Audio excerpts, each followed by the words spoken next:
জামায়াত ঘেঁষা chief prosecutor Tajul ইসলামের চালে ধরাশায়ী সেনাপ্রধান ওয়াকারুজ্জামান সহ ৫৬ জেনারেল। শীঘ্রই আসছে পিলখানার বিচার কার্যও।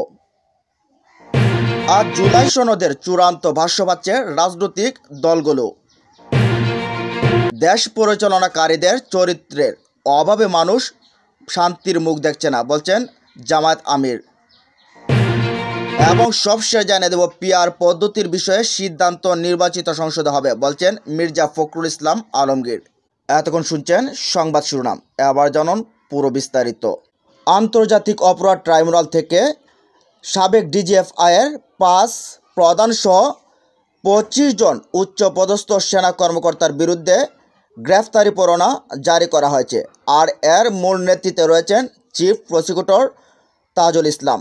আর এই ঘটনাকে কেন্দ্র করে এখন টক অব দ্য কান্ট্রিতে পরিণত হয়েছে তাজুল ইসলাম এবং সেনাপ্রধান ওয়াকারুজ্জামান সহকারে ৫৬ জন জেনারেলের মধ্যে অদৃশ্য লড়াই। সেনাপ্রধান ওয়াকার সহকারে ৫৬ জন জেনারেল চাইছেন যে কোনো মূল্যে হোক এই যে ১৫ জন সেনা কর্মকর্তা আটক হয়েছেন তাদেরকে কিভাবে বাঁচানো যায়। অপরদিকে ট্রাইব্যুনালের চিফ প্রসিকিউটর তাজুল ইসলাম বলছেন এটা সিভিল কোর্টে বিচার হবে, তাদেরকে অন্য কোনো আইনে ছেড়ে দেওয়া যায় না, যেহেতু সাধারণ জনগণকে তারা গুম খুনের আওতায় নিয়েছিল সেহেতু সাধারণ সিভিল কোর্টে এটার বিচার হবে।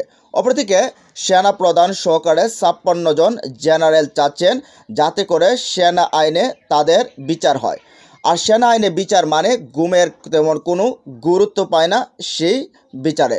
এর মধ্যে সেনাবাহিনীর উচ্চ পদস্থ কর্মকর্তা হাকিমুজ্জামান জানিয়েছেন যে ১৫ জন সেনা কর্মকর্তা যারা চাকরিতে রয়েছেন তাদেরকে ইতিমধ্যেই আটক করে সেনানিবাসে রাখা হয়েছে। তিনি বলছেন যারা অপরাধী তাদেরকে অপরাধী হিসেবে গণ্য করা হবে, ইনসাফের সাথে বিচার করা হবে। তবে তিনি আরও বলেন সেনা সদরের ঘোষণা অনুযায়ী তাদেরকে সেনানিবাসেই রাখা হবে, একটা কুটিরে ক্যান্টনমেন্টের ভেতরেই তাদেরকে জেলখানা হিসেবে রাখা হবে। তবে চিফ প্রসিকিউটর তাজুল ইসলাম বলছেন না, আদালত যেখানে রায় দেবে আদালতের মাধ্যমে সেখানেই রাখা হবে। আসামির একটাই পরিচয়, সে আসামি। এই নিয়ে চলছে বাকবিতণ্ডা। এর মধ্যে সাবেক একজন উচ্চপদস্থ সেনা কর্মকর্তা নাসির উদ্দিন জানিয়েছেন সেনাপ্রধান ওয়াকারুজ্জামান সহকারে ৫৬ জন জেনারেল ইতিমধ্যেই নাকি হুমকি দামকি দিয়ে যাচ্ছেন চিফ প্রসিকিউটর তাজুল ইসলামকে। তবে তাজুল ইসলাম সে ব্যাপারে কোনো কর্ণপাত করছে না। তিনি বলছেন আমি আমার জীবনের পরোয়া করি না, অপরাধীরা শুধুই অপরাধী, এদের বিচার হতে হবে, দেশের মাটিতে দৃশ্যমান বিচার হবে যাতে করে এই বিচার দেখে ভবিষ্যতে কোনো ফ্যাসিস্ট তৈরি না হয় এবং ফ্যাসিস্ট ফিরে না আসতে পারে। তিনি আরও একটি ঘোষণা দিয়েছেন অতি সম্প্রতি সময় বা নভেম্বরে আসছে পিলখানা হত্যাকাণ্ডের মামলার বিষয়, সেখানে কারা কারা জড়িত, এই ৭৪ জন অফিসারকে হত্যার পেছনে কারা কারা জড়িত, কাদের ইন্ধন রয়েছে সবগুলোকে বের হবে। এর পেছনে জেনারেল ওয়াকার জড়িত ছিলেন কিনা সেটা নিয়েও মানুষ এখন কথা বলছেন, যে বলা হচ্ছে ওই সময় জেনারেল ওয়াকারও সেই বাহিনীদের সাথেই ছিলেন যারা এই হত্যাকাণ্ডের সাথে জড়িত ছিল। তবে চিফ প্রসিকিউটর তাজুল ইসলামের কথা, যারাই অপরাধী তাদেরকে আইনের আওতায় আনা হবে, সে যত বড়ই হোক, যত উচ্চপদস্থ কর্মকর্তাই হোক। আজ জুলাই সনদের চূড়ান্ত ভাষ্য পাচ্ছে রাজনৈতিক দলগুলো। জুলাই জাতীয় সনদের চূড়ান্ত ভাষ্য আজ মঙ্গলবার রাজনৈতিক দলগুলোর কাছে পাঠাচ্ছে জাতীয় ঐক্যমত্য কমিশন।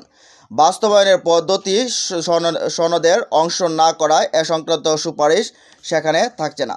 তবে এ ব্যাপারে অন্তর্বর্তী সরকারের কাছে আলাদা প্রস্তাব পাঠাবে কমিশন।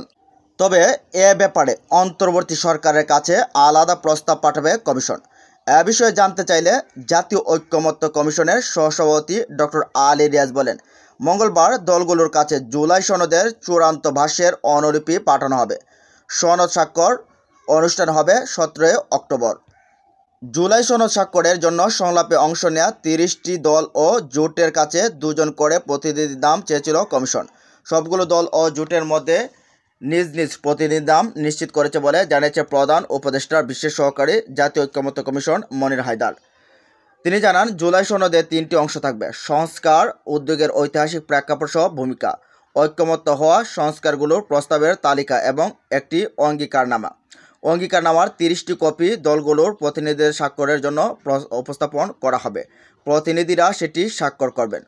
জানা গেছে, সংস্কৃতি মন্ত্রণালয়ের সহায়তায় জাতীয় সংসদের দক্ষিণ প্লাজায় জুলাই সনদ স্বাক্ষর অনুষ্ঠান করবে কমিশন। সেখানে মঞ্চ তৈরি করার কাজ এরই মধ্যে শুরু হয়েছে। অনুষ্ঠানের প্রায় 3000 অতিথিকে আমন্ত্রণ জানানো হচ্ছে। অনুষ্ঠানের প্রথম পর্বে মাগরিবের আগে স্বাক্ষর শেষ করা হবে। নামাজের বিরতির পর দ্বিতীয় পর্বে প্রজেকশন ম্যাপিংয়ে সনদ তৈরির পটভূমির ভিডিও চিত্রের মাধ্যমে তুলে ধরা হবে।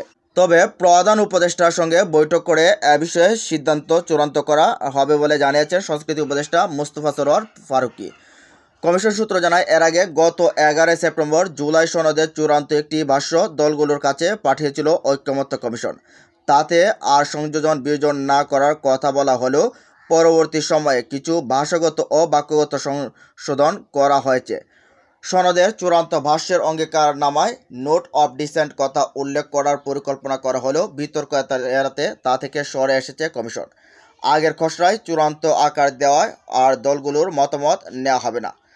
সূত্রমতে, সরকারি ও বেসরকারি প্রতিষ্ঠানে শেখ মুজিবুর রহমানের প্রতিকৃতি প্রদর্শন সংক্রান্ত সংবিধানের অনুচ্ছেদ 4 ক বিলুপ্ত করার বিষয়ে দলগুলোর মতামত চেয়েছিল কমিশন। এর পক্ষে প্রায় সবগুলো দল একমত দিলেও সেটি সনদে থাকছে না। আগে ঐক্যমত্য হওয়া 84 প্রস্তাবে রাখা হয়েছে। এটি না রাখার ব্যাপারে কমিশনের যুক্তি, অধিকাংশ দল বিধানটি বিলুপ্তির পক্ষে মত দেয়। পরবর্তী সংসদে যারা ক্ষমতায় আসবে তারাই সেটি বাদ দেবে। এজন্য নতুন করে সনদে সেটি যুক্ত করার দরকার নেই। মিরপুরের পথসভায় জামায়াত আমির, দেশ পরিচালনাকারীদের চরিত্রের অভাবে মানুষ শান্তির মুখ দেখছে না। জামায়াত ইসলামীর আমির ডাক্তার শফিকুর রহমান বলছেন, বিশ্বের অন্যান্য দেশের তুলনায় আমাদের দেশের অনেক সম্পদ আছে। আমাদের মাটির নিচে ও উপরে বহু সম্পদ আছে। আমাদের সমুদ্র ও সমুদ্রের নিচে বহু সম্পদ আছে। কিন্তু একটি সম্পদের অভাবে দেশের মানুষ পুরোপুরিভাবে শান্তি ও সমৃদ্ধির মুখ দেখছে না। সেটি হলো, যারা দেশ পরিচালনার নেতৃত্ব দেন তাদের মধ্যে চরিত্রের অভাব। সোমবার রাতে ঢাকা 15 নির্বাচনী আসনে মিরপুর 10 নম্বর এলাকায় গণসংযোগ পরবর্তী পথসভায় এসব কথা বলেন তিনি। কাফরুল উত্তর থানা জামায়াত আয়োজিত এ পথসভায় দলীয় নেতাকর্মীরা উপস্থিত ছিলেন। জামায়াত আমির বলেন, স্বাধীনতার 54 বছর চলে গেছে। অনেক দল, অনেক শাসক এসেছে। ক্ষমতায় আসার আগে জনগণকে অনেক সুন্দর সুন্দর কথা বলেন, কিন্তু ক্ষমতায় বসলেই জনগণকে তারা ভুলে যান। তিনি বলেন, ক্ষমতায় যাওয়ার পর তারা মানুষের পকেটে হাত দেন, লুটপাট ও চাঁদাবাজি করেন। সব করে দেশটাকে একটা অস্বস্তিকর পরিবেশে ফেলে দেন। লুটের টাকা বিদেশে পাচার করেন। এভাবে জনগণের সঙ্গে যারা প্রতারণা করেন তারা পেটের দায়ে ভিক্ষাকারীদের চেয়েও নিম্ন স্তরের। ডাক্তার শফিকুর রহমান বলেন, আমরা এই দুর্নীতির যন্ত্রণা থেকে জাতির মুক্তি দেখতে চাই। আমরা দুর্নীতির বিরুদ্ধে যুদ্ধ ঘোষণা করেছি। সমাজ থেকে এই দুর্নীতি মুক্ত না হওয়া পর্যন্ত আমাদেরকে কেউ থামাতে পারবে না। ইনশাল্লাহ আমাদের কাজ অব্যাহত থাকবে।